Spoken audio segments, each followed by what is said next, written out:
Welcome back to La La Land on CRN Digital Talk. I am Brett Chapin. That's Daisy Egan. We're talking with our director in residence of Spider-Man on Broadway and director of Dick Punch, Mr. David Ratora. If you have any questions for David, make sure you give us a call at 1-800-336-2225. And David, you have quite a history. You received your BA in directing at Fordham University, and you've done a lot of work. I wanted to ask you about a couple of things that you worked on that are pretty cool. You were the assistant director for $1 Million Quartet at Broadway Across America.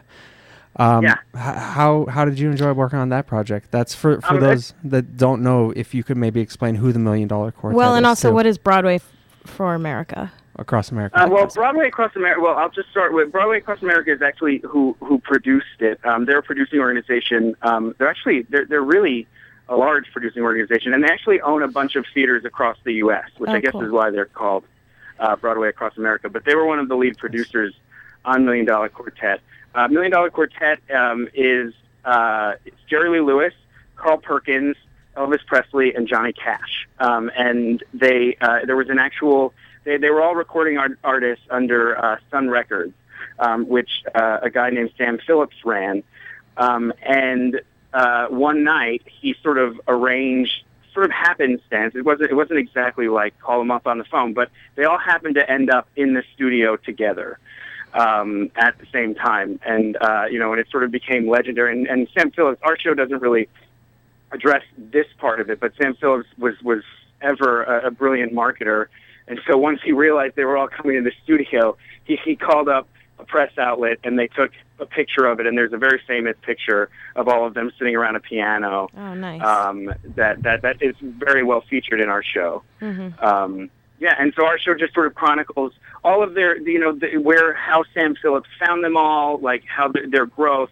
I mean, it was a weird time because Elvis had just hit it big and had actually left Sun Records. And Jerry Lee Lewis was just signed and was actually playing backup, just playing keys on a Carl Perkins record that he was recording that day. And Carl Perkins was who actually wrote Blue Suede Shoes, was sort of on the outs. As Elvis sort of rose, Carl Perkins went away. And then Johnny Cash sort of shows up, and he's his own beast. Yeah.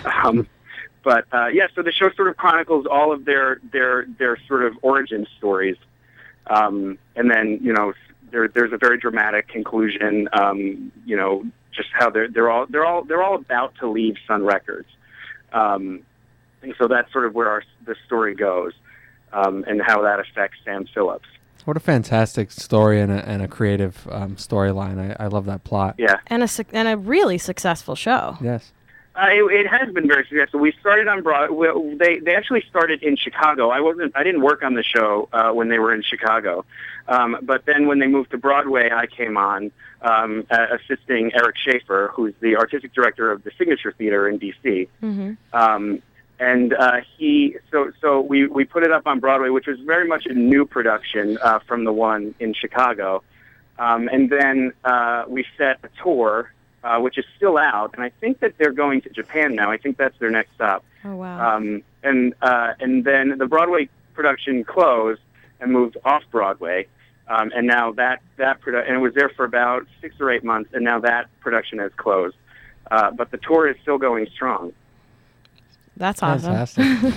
Yeah. And what about you had the chance to work at the Kennedy Center?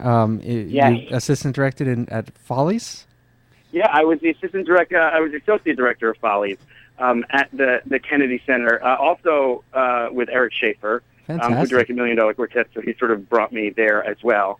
Can you, for our audience, explain the difference between an associate director, assistant director?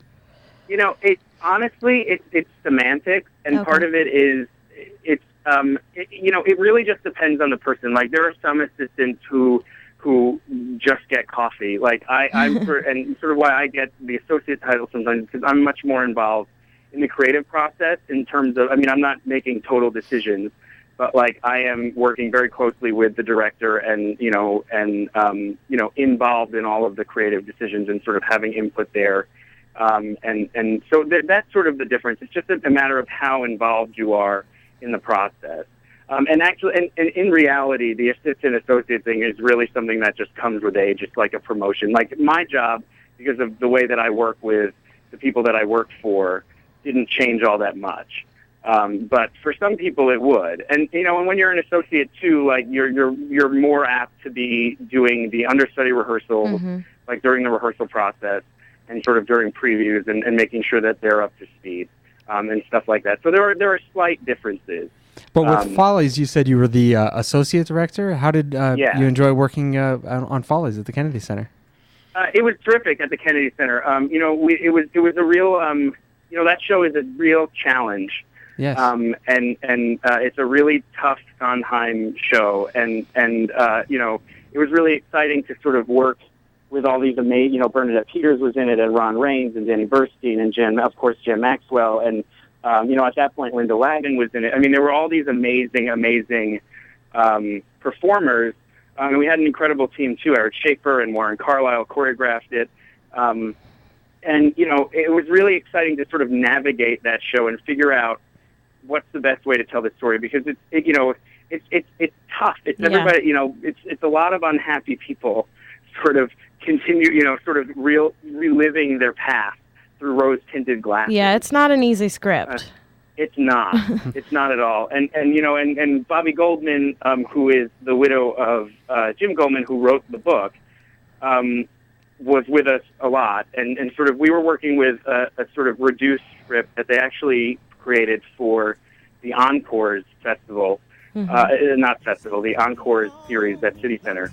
So we were sort of dealing with this new script as well, and sort of figuring out, what story needs to be told. So it was a pretty intensive process in DC, and we learned a tremendous amount there. And the Kennedy Center is an incredible organization.